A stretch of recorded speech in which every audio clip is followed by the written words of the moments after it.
Aljazzera live from my headquarters here in Doha. Coming up in the next 30 minutes, a US grand jury reportedly approves first charges into alleged Russian meddling in the 2016 presidential election.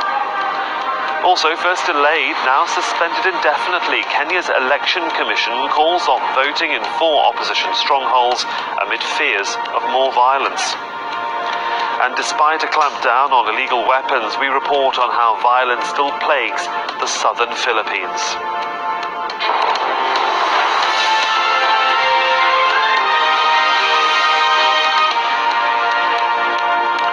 Welcome to the programme. Spain's Prime Minister is calling for calm after he ordered direct rule over Catalonia an hour after the regional parliament declared independence. A snap election to choose a new regional government will be held on the 21st of December. Andrew Simmons has more from Barcelona. The moment Catalonia declared secession from Spain, a wave of euphoria across Barcelona.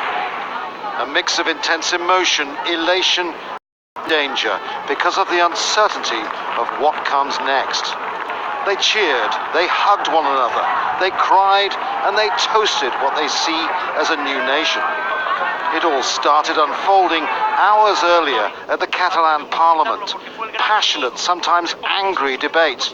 A sense of anticipation on one side, dread on the other. Dozens of mayors had been invited, ceremonial sticks by their sides. These are historical moments. We need historical actions. It wasn't long before his wish came true. A secret ballot, slowly but surely moving this parliament into the history books.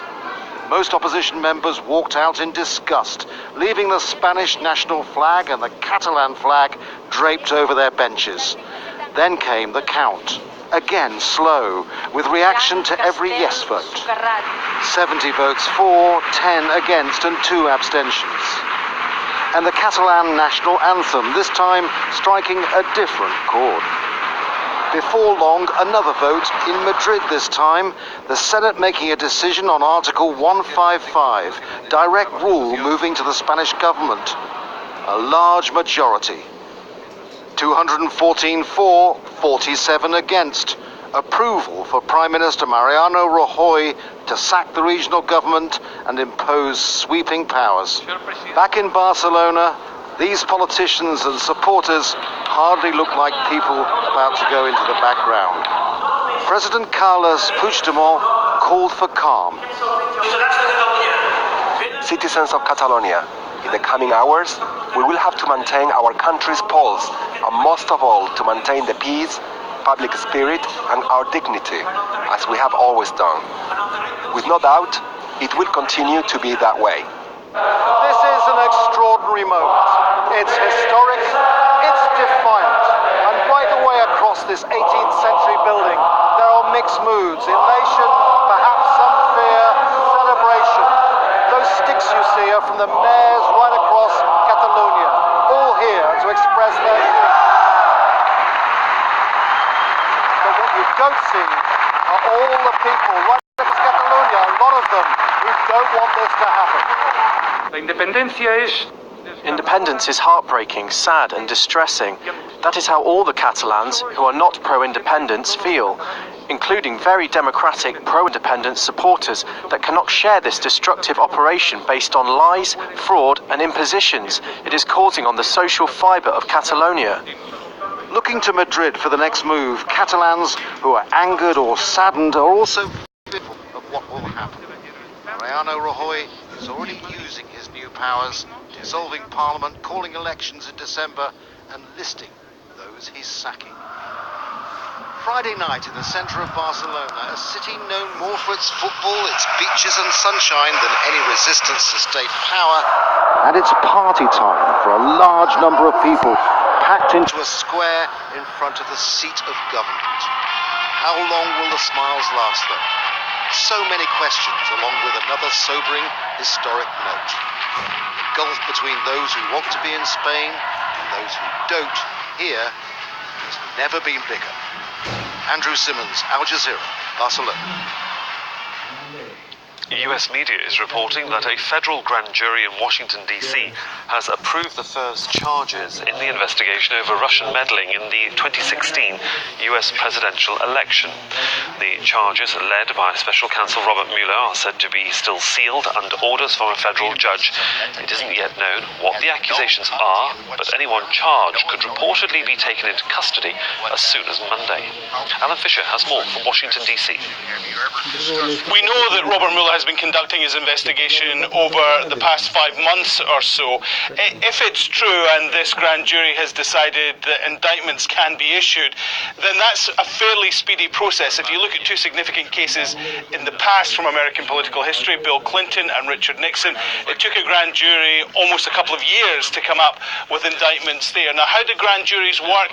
Well, essentially people are impaneled, they come along, they are given evidence from the prosecutors, they are allowed to issue subpoenas, and at one stage when the prosecutor believes he's a strong enough case, he sits down with the grand jury. There are no judges and no defense attorneys there. They just outline to the grand jury, this is the case I believe we have, and I would like to be able to present this to a jury where I believe we would be able to secure a conviction on these charges. Now, if the grand jury believes the prosecutor at that point, they will approve the indictment. The indictment then is prepared and issued to the person at the centre of the investigation, normally within 24 to 48 hours. Now, the indictment here has been sealed, so we don't know who has been charged and what they have been charged with, if indeed that is the case. But this would be very significant. You've got to remember that Robert Mueller, over the last few months, has spoken to a number of people very close to Donald Trump, including Michael Flynn, his short-lived national security advisor, Jared Kushner, who is his son-in-law but also a special advisor in the White House,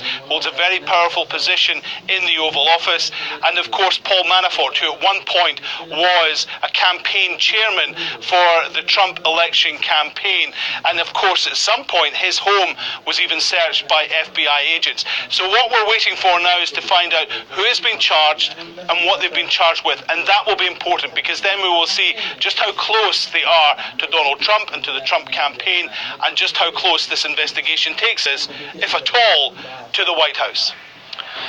Kenya's Electoral Commission has called off the presidential repeat election in 4 opposition strongholds. Violent confrontations between police and protesters have made it impossible for voting materials to get to a number of polling stations, as Mohammed Adao reports now from the capital, Nairobi. Kenya's second presidential elections in 3 months were designed to bring a long and acrimonious political season to an end. There are now doubts they may provide any closure after all. What we witnessed was a very low voter turnout, a climate of fear and intimidation. And in that political environment, it is difficult for an election to be considered credible. With nearly all followers of opposition leader Raila Odinga heeding his call for a boycott, Kenyatta's victory is not in question. But some are already questioning whether the low turnout will give President Kenyatta a reasonable mandate to govern. The total voter turnout is a little over 30%. Uhuru Kenyatta may have won, but there's no way he can be a leader of a few and form a government for all people. Voting on Thursday was marred by skirmishes between police and stone-throwing opposition supporters. Police used tear gas and fired live ammunition and blanks into the air to disperse them, but the protesters were relentless, regrouping quickly. However, the situation was calm elsewhere for voting in Kiambu outside Nairobi and other strongholds of President Kenyatta. The election comes after weeks of political twists and turns. In the central business district of Nairobi, the streets are almost empty. The Kenyan economy slowed sharply this year as businesses have held back on investments until after the elections. Many Kenyans say they want this crisis over soon. Some even say the continued uncertainty is threatening their livelihoods. We've been stuck at home since Wednesday. The children want milk, they want to eat, and who else will provide for them? Yes, we want a president. If he wins, if he is sworn in, it's fine, as long as we can continue to work and our children can have food and an education. A flawed election, numerous court battles resulting in a controversial rerun, which many stayed away from. That is the story of this presidential race. There is hope it will have a happy ending, but confidence is not high. Mohammed Adao, Aljazzera, Nairobi, Kenya. Catherine Soy reports now from the west of the country and the opposition stronghold of Kisumu. At an informally set up roadblock in Kisumu, these men are using an electricity pole to make sure no vehicle carrying ballot boxes passes through.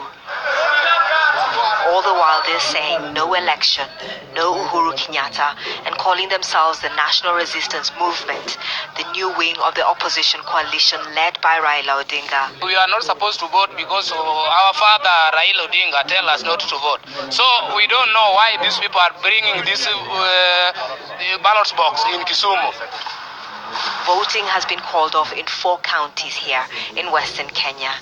Threats and violence have made it difficult for Electoral Commission officials to get staff, ballot boxes and voting slips to polling stations. About 1.8 million registered voters are affected. When it comes to our staff, the returning officers, polling staff, when their lives are in danger, as a commission, we are deeply concerned. Political and religious leaders say the Saturday election should not have been called in the first place. Let the will of the people of this region be respected. Our appeal is that let every presidential candidate be contented with whatever little votes they are bound to get. With the election now called off, many people are hoping tensions might ease. So dozens of people who were injured in a confrontation between police and protesters on Thursday were brought to this hospital. Several of them were treated and discharged. Some are still admitted with gunshot wounds. That man there was shot at an area not too far away from here. Benson Odhiambo's sister Millicent blames the police, but she and many other supporters of Raila Odinga hope that while he may not have participated in the poll, he may yet help to change the way elections are held in the future. Catherine Soy, Aljazzera, Kisumu, Western Kenya. Well, still ahead here on Aljazzera, bridging the divide, Syria's 3 main rebel factions seek to unite against President Bashar al-Assad as government forces make gains. Also, people in the Libyan capital Tripoli are facing a humanitarian crisis because of severe water shortages. Do stay with us here on Aljazzera.